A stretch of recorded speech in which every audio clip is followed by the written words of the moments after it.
Welcome to episode 455 of the Selling Your Screenplay podcast. I'm Ashley Scoot Meyers, screenwriter and blogger over at sellingyourscreenplay.com. Today I am interviewing Daniel Degnan and Josh Stifter, who just did a monster movie called Greywood's Plot. It's another great example of two guys getting out there, making things happen for themselves. Daniel and Josh wore many hats on this film. They wrote it, Josh directed it, Daniel was one of the leads, Josh also starred in it, and they made this film far from Hollywood. So we talk about this film, how they got their start. They did a bunch of short films. We also talk about their first feature film, which was featured on the TV series Rebel Without a Crew. So stay tuned for that interview. If you find this episode valuable, please help me out by giving me a review in iTunes or leaving a comment on YouTube or retweeting the podcast on Twitter or liking or sharing it on Facebook. So these social media shares really do help spread word about the podcast. So they're very much appreciated. Any websites or links that I mentioned in the podcast can be found on my blog in the show notes. I also publish a transcript with every episode in case you'd rather read the show or look at something later on. You can find all the podcast show notes at www.sellingyourscreenplay.com/podcast, and then just look for episode number 455. If you want my free guide, How to Sell a Screenplay in 5 Weeks, you can pick that up by going to sellingyourscreenplay.com/guide. It's completely free. You just put in your email address and I'll send you a new lesson once per week for 5 weeks along with a bunch of bonus lessons. I teach the whole process of how to sell your screenplay in that guide. I teach you how to write a professional logline inquiry letter and how to find agents, managers, and producers who are looking for material. Really is everything you need to know to sell your screenplay. Just go to sellingyourscreenplay.com/guide. So now let's get into the main segment. Today I am interviewing writers Daniel Degnan and Josh Stifter. Here is the interview. Welcome, Daniel and Josh, to the Selling Your Screenplay podcast. I really appreciate you guys coming on the show with me today. Yeah, thanks so much for having us. Thank you. So to start out, maybe you could tell us a little bit about your background. Where did you guys grow up and how did you get interested in the entertainment business? And Josh, why don't you go first and then Daniel, you can jump in second. Sure, that sounds great. I started as an animator. Daniel and I have been friends since we were kids, since kindergarten. We grew up in Minnesota together, and we would make movies all the time, and I got really into film. And so I actually went to school thinking, well, how can I get work after this in Minnesota? And it's a really corporate town. So I decided to go into animation, but I still continued as I worked to make cartoons and write screenplays. And from there, we just sort of started doing our own thing. And being in Minnesota, there wasn't a lot of money coming to us. So Daniel and I just started producing our own short films, our own animated films and stuff like that, going to film festivals. And we got into a reality series called Robert Rodriguez's Rebel Without a Crew, the series. And that was our first attempt at making a feature. So we made a movie called The Good Exorcist. So we sort of just kind of did our own thing and ran with it. And that's sort of how Greywood's Plot came to be as well. Is we just kind of did it ourselves and made our own movie and got distribution and did all the work ourselves. Nice. So I'm curious, why, so you were working in animation. Why not lean into that now when you're doing feature films? Why not an animated feature film? It's just animation is a lot of work. It's time consuming. And it's also, you're kind of prohibited to certain rules. And that's to say, like, I would love to do an animated feature film. In fact, I've done a few animated features as a director. I haven't like professionally, I haven't done any personally features, but I've done a lot of shorts, but I actually animate on my own. So, I have to draw every single frame versus going out in the woods and making a movie like Greywood's Plot with your friends. I can just pick up a camera and be like, all right, Keith, talk about this. Like, let's go for it. So it's just a little bit less restrictive, but we've put animation in both of our feature films as well, just because we thought it would be fun to, use what we have. So writing scenes specifically for what we had, which is animation. So Daniel, maybe you can give us kind of the equivalent. How did you get into the business and kind of get to the point where you're at? Yeah. I mean, I've basically been following Josh since kindergarten. We've been working together. Yeah, since we were kids, we had the camcorder out making short films. And to speak to Josh's situation, we kind of fell into our first feature because of animation. So Robert Rodriguez, he had the El Rey network, and they did a showcase. So you could submit your own material and they would play it on the air. And we had a pilot for an animated film or an animated TV series, and it played on El Rey network. And that's how Josh met Ryan Crow, who was producing Robert's reality series. And so he told us, if you guys have a feature script, submit it. We'd love to look at it and maybe get you on the show. And Josh was like, okay. And we didn't at the time. So we we got to work, and we wrote our first feature script together, and they picked it up. So they helped us produce that film, and then we decided Greywoods was the next project because we'd been sitting on that for a while. So okay, so so let's dig in. It sounds like that's a good point to dig into Greywoods plot. Maybe to start out, you can just give us a quick picture log line. What is this film all about? Yeah, Greywood's plot is about two friends who get a video. They're cryptozoologists, or wannabe cryptozoologists, and they get a videotape sent to them anonymously that has really, really bad footage of a Bigfoot-ish type monster. So they decide to go into the woods and make a documentary about this creature, and then madness ensues when they venture onto Greywood's plot of land. And where did this idea come from? What was sort of the genesis of this idea? Yeah, so I wanted to make a feature that was always been like on my bucket list. So I started thinking about what I wanted to do. And one of the projects I always wanted to work on was I always wanted to have Daniel play a mad scientist and turn someone into a creature. I love movies where a human becomes something. Maybe it was like reading The Metamorphosis in high school or something that got me into this idea. But I always loved movies where people like Island of Dr. Moreau type projects. So I wanted to write something like that. And so we sort of, kind of brainstormed this concept together. And I didn't actually write a script first. I wrote a scriptment and note cards. And I tried to just do the note card method. And we were going to kind of improv the sequences and see what we could do on set. And then after we filmed the first time, we realized we weren't that great at improv. So then I sat down and actually wrote the script and sent it to Daniel, and he rewrote it. And we kind of just brainstormed concepts for scenes together and wrote that way. But the nice thing about making like a truly independent movie is we had the advantage of sort of writing as we went and being able to change things as we go and develop the characters on the fly and figure out like, well, we're not going to say it like this because that doesn't actually make sense with the character from what we've learned and what we filmed. Let's change the scene. Or we have a scene that we wrote like 2 weeks before the movie had to go to its first film festival or be submitted to its first film festival. And we were like, this isn't working. We need to write something that ties these characters together better. And we actually I wrote the scene. I sent it to Daniel. He was like, this is good. Let's go film it. We found a spot. We filmed it. I edited it. I did, all the visual effects. I just cut score from different chunks of the movie and made it like fit into it. And that scene is one of people's favorite scenes in the movie. So yeah. So maybe you can talk about the writing process a little bit. How did you guys actually churn out pages? You sounds like you had this false start. You did some improv, then you got back. Were you guys in the same rooms? And right before the interview, you mentioned that Josh, you were in Atlanta. Daniel was in, you said Minneapolis or Minnesota. Yep. And so you guys were you separated at that point? Maybe just like physically, how did you guys actually churn this script out? Were you in the same room using Zoom? Yeah, I think Greywood's plot, I sort of wrote the first draft and then sent it to Daniel, and he sort of adapted it. But I think a more interesting story as far as writing goes, and I think is more apropos to us writing together, is when we wrote The Good Exorcist. Daniel and I, like Daniel had said, we were trying to go on Robert Rodriguez's Rebel Without Crew. I had essentially lied and said we had a feature script, and that we would send it in 2 weeks. That when they asked for it, they were like, hey, can you send us the script? I was like, yeah, can I have 2 weeks to do some rewrites? They were like, yeah, that sounds fine. Just take 2 weeks and send it in. And I was like, damn, we got to write a script in 2 weeks. So we got on a software called Writer's Duet. Yep. We've had them on. Yeah, we've had him on the podcast. Yeah, the founder of that. Oh, yeah. Oh, nice. Wonderful. Yeah, we love endorse it. Yeah, he's a super cool guy. Yeah. So I would write pages, and then I'm really more like the backbone writer, and Dan is the cleanup artist. So that's kind of how it went, right, Dan? Mm-hmm.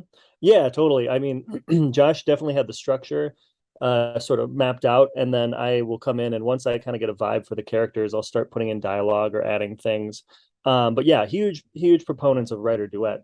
We've never actually ever written together in the same room. We've always been, we both have families, we both have kids. Life is crazy, so it's just always. But we talk every day. We're always texting, chatting, whatever. So we're always kicking ideas around. And when it came to get the screenplay going, yeah, Josh just started the screenplay and got a few pages in, and then I'd look at it and give him some notes or ideas and keep going. And we always like to sort of surprise each other. I think knowing each other for as long as we have, we know each other's sensibilities and what will surprise one another. And this whole, particularly with Greywoods, once we decided to write out a physical script and not improv, we wanted to keep it fresh and interesting by really like surprising the other person. So I'd go in and put another 10 pages or rework his pages and see what he thought. And that would lead to other tangents, and that would get him going on the next few pages. And yeah, it's come a long way. I mean, the movie was a very different film when it first started, but we found it definitely in the script writing process. How do you guys, and it sounds like you guys have been friends for so long, there's almost a brotherly type relationship going on here, but how do you guys get past those moments where you don't necessarily agree? Were there ever any moments where you wrote something that you thought was fantastic and he's like, yeah, it's not so fantastic? How do you move past those sort of just differences of opinion that inevitably come up?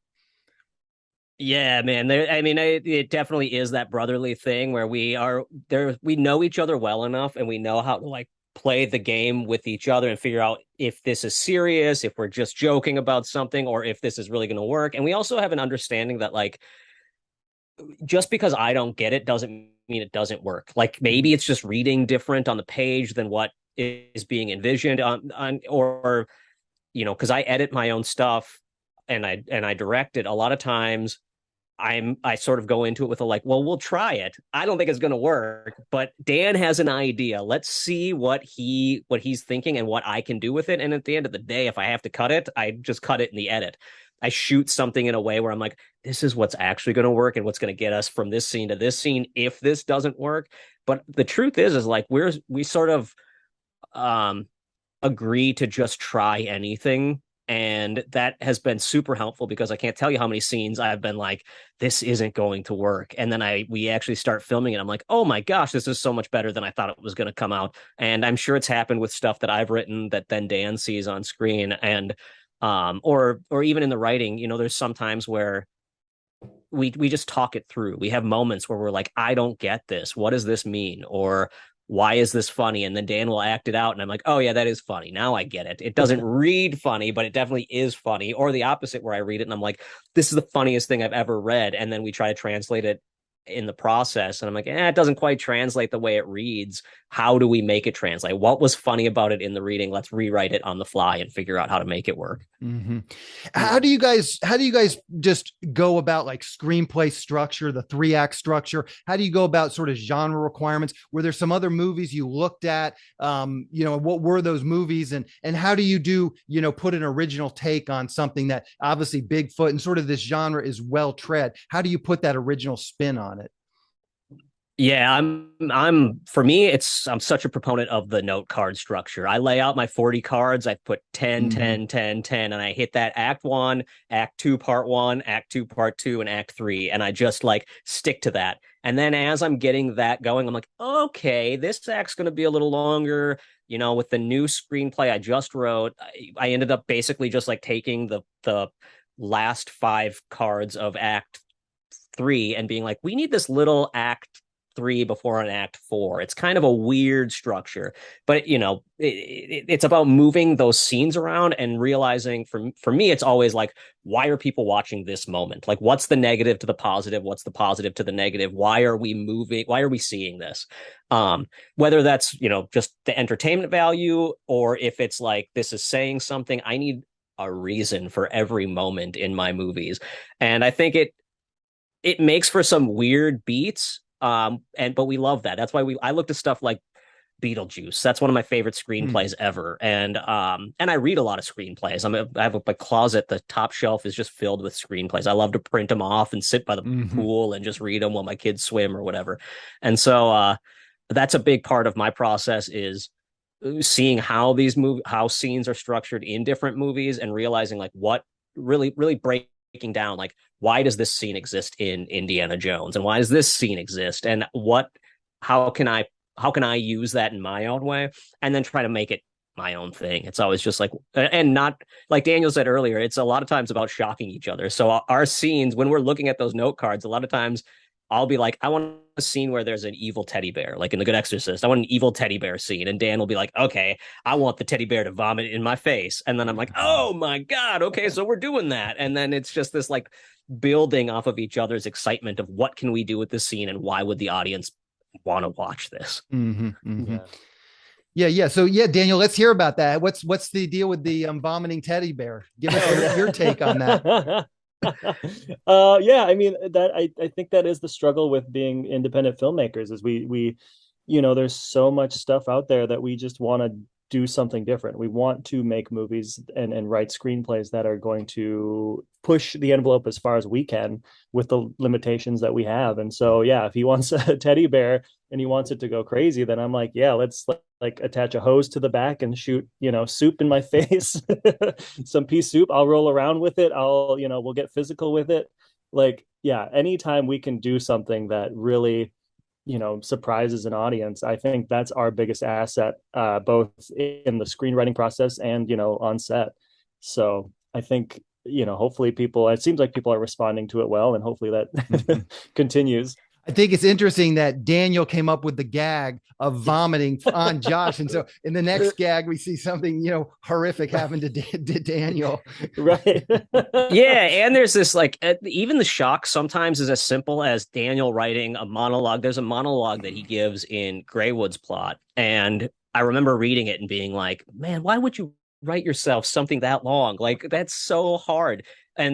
But I could tell it was him being like, no, I want to try this. I want to write a monologue and I want to try to recite it, because as an actor, he was trying to challenge himself a little bit. And I think the audience responds well to that. But I think more than the audience, we have this thing about wanting to sort of impress ourselves and impress each other. And so, writing something like that, I think being an independent filmmaking and knowing that we're going to be delivering the lines, that we're going to be the ones on set, it helps us go, okay, what can we do to push ourselves?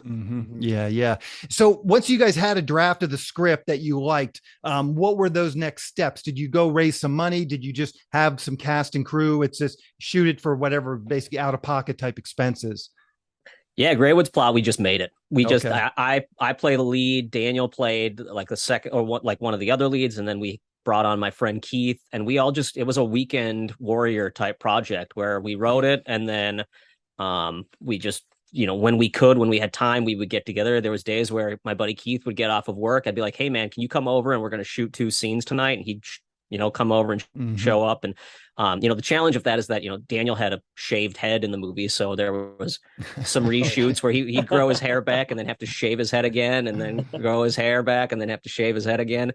But we really utilized the fact that we're independent with it. And, the budget was low, but because we were making it on our own, we could spend, $500 here to make a dog man mask. We could spend a couple $100 here to do this. And we did it on our own. We learned and we found ways to do it ourselves. And we utilized our own talents. So I'm an editor by trade. I'm an animator by trade. I could do all of those things.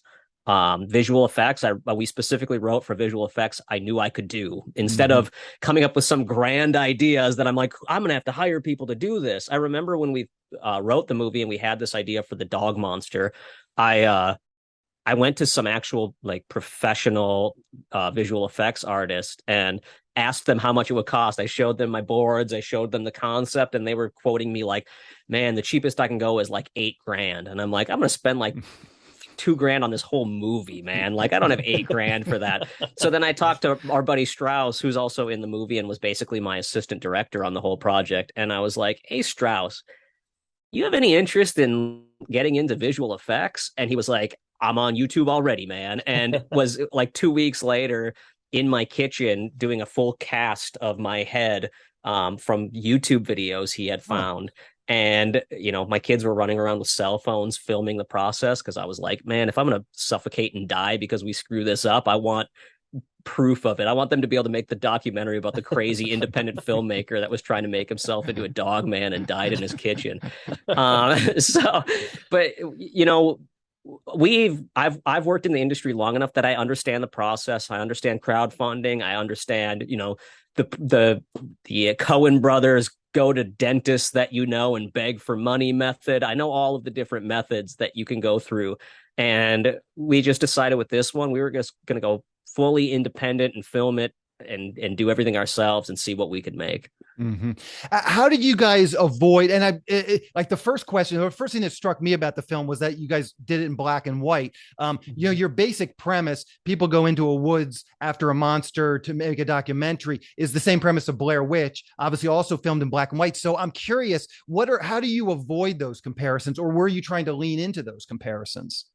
Yeah, I think we were trying to lean into it big time and lean into being compared to Universal monster movies or movies. It's a modern take on the B movies that like Ed Wood was doing back in the 50s. And we wanted to make sure that we were playing to our strengths and playing to what we know. But yeah, I think right there, we pretty intentionally went black and white. Yeah, definitely. We shot some of it in color and it just wasn't vibing. And Josh showed me a cut of some scenes he did in black and white. And he's like, this kind of looks like a Universal monster like type film. And I'm like, yeah, let's explore that. Mm-hmm. Did you get any pushback from the distributors? I had a friend that did a film black and white, and the distributor literally said, we need the color version of this. He made this artistic drama in black and white, and the distributor's like, no, we need the color version. Yeah, 100%. Yes. Which is something, we did not plan for, didn't expect. I think the irony is there's like been such a huge resurgence of black and white films lately. Mm-hmm. I kind of didn't expect that. And that was our biggest note from everyone. They just couldn't sell it. And I understand that at our level, the cost just doesn't make sense for them. So I get it. But Terror was like, understood the vision, understood what we were doing, understood it was this like modern throwback, and they fully supported it. So we knew they were like the ones to go with. But yeah, people, we got that a lot. They're like, where's the colored version? And we're like, you don't want to see that. We shot it for black and white. It looks terrible. Like, it's not going to work. Yeah. And I think there's moments where if it would have been in color, it just didn't, the audience wouldn't have understood it. And so I really pushed back on that. And, but I was a little surprised when we got that note, because the movie is so obviously sort of a throwback, and we so intentionally shot it in black and white. But yeah, we've learned since then that, and we get it, how, when modern horror audiences see black and white, they don't necessarily want to tune in, or it's a little bit more challenging to sell. But we're proud of the fact that Terror got it and picked it up, and the audience has been so fantastic already. Like, even from the film festivals, and everyone who's seen it gets the black and white. Yeah, I think the genre people understand what we're doing, and that's the most important thing. Yeah, for sure.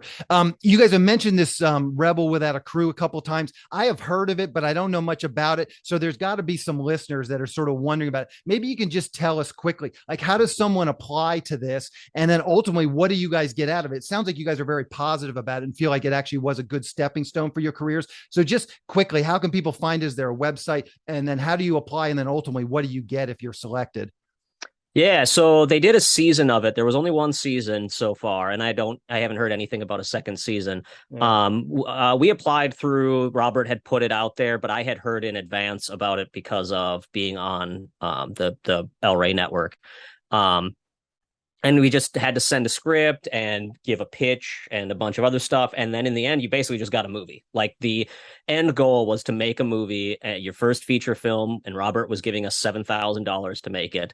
And we went to Austin, and we had an amazing experience. And we came out of it with The Good Exorcist, our first film that was recently distributed through Troma.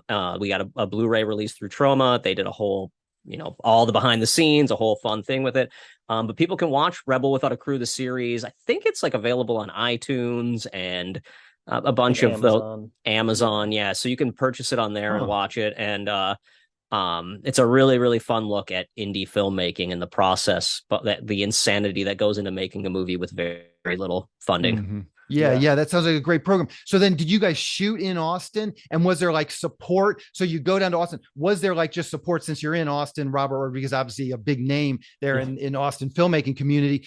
Was there just sort of logistical support, free food at restaurants, easy access to good crew? Was there that sort of stuff, or it was not? No, you were no, there was $7,000. It was a $7,000 movie, and they were basically like, "Hey, here are some locations because it's not your area." I mean, in the show, you kind of see how they set us up with our cast, where we did like a big cattle call, and they gave us like a half hour to pick out our entire cast. And I had cast Daniel in the movie and flew him. I think our parents bought your flight down, right? Like, wasn't there? So I don't. He made it down. I don't remember how, but he figured it out, made it down, and he was the lead in the movie. But then we just had an insane time, with next to no money, making something that had a ton of like handcrafted monsters, an evil Bible, and a piano that comes to life. And it was an absolute blast. But you'll see on the show how much fun Daniel and I had. But that was our first foray into feature filmmaking. Yeah, perfect. So I just like to wrap up these interviews by asking the guests if there's anything they've seen recently that they thought was really great and maybe could recommend to a screenwriting audience. Is there anything you guys are watching that you would recommend?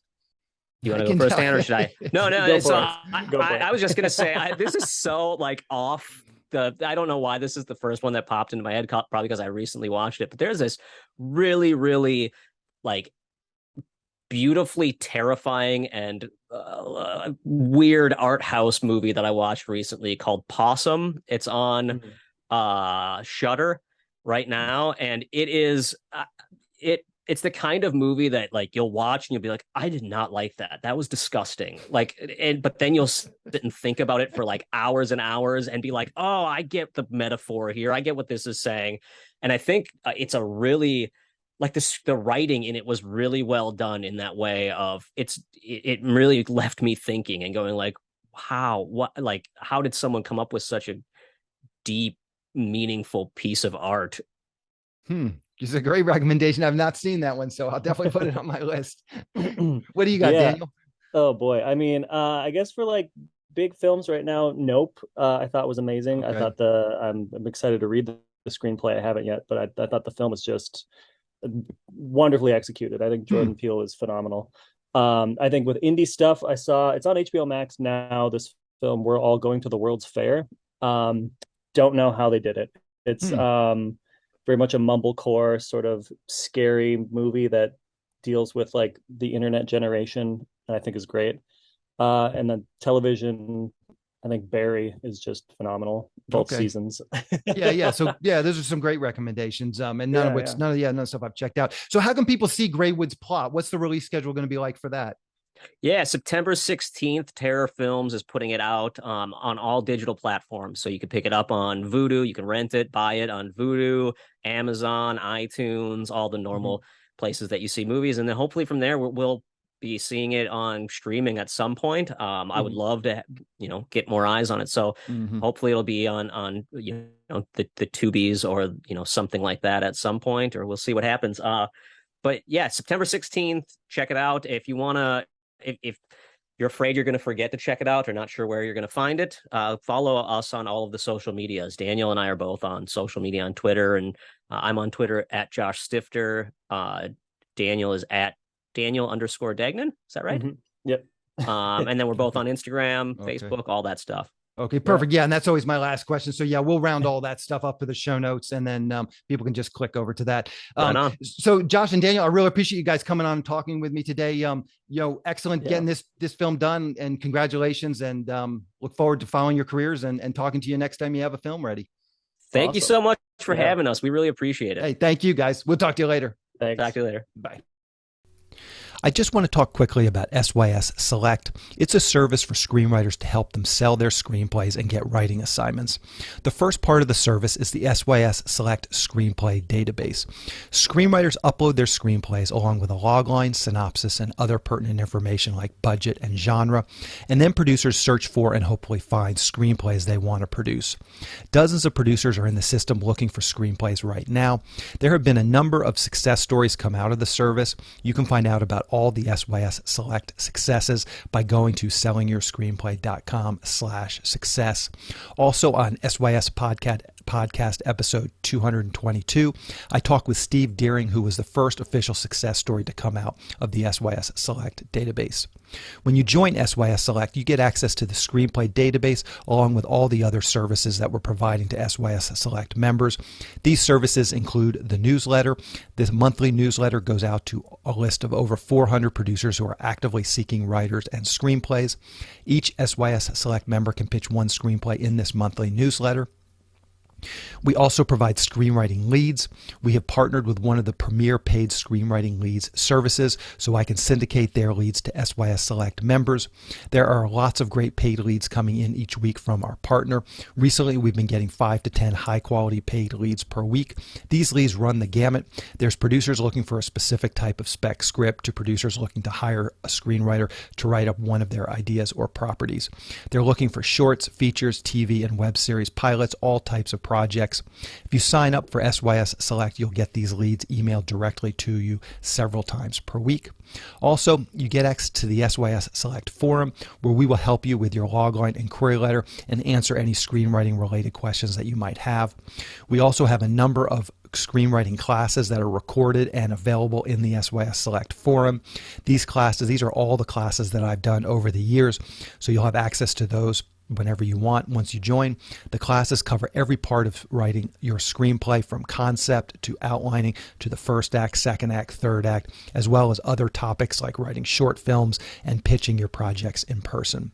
Once again, if this sounds like something you'd like to learn more about, please go to sellingyourscreenplayselect.com. Again, that is sellingyourscreenplayselect.com.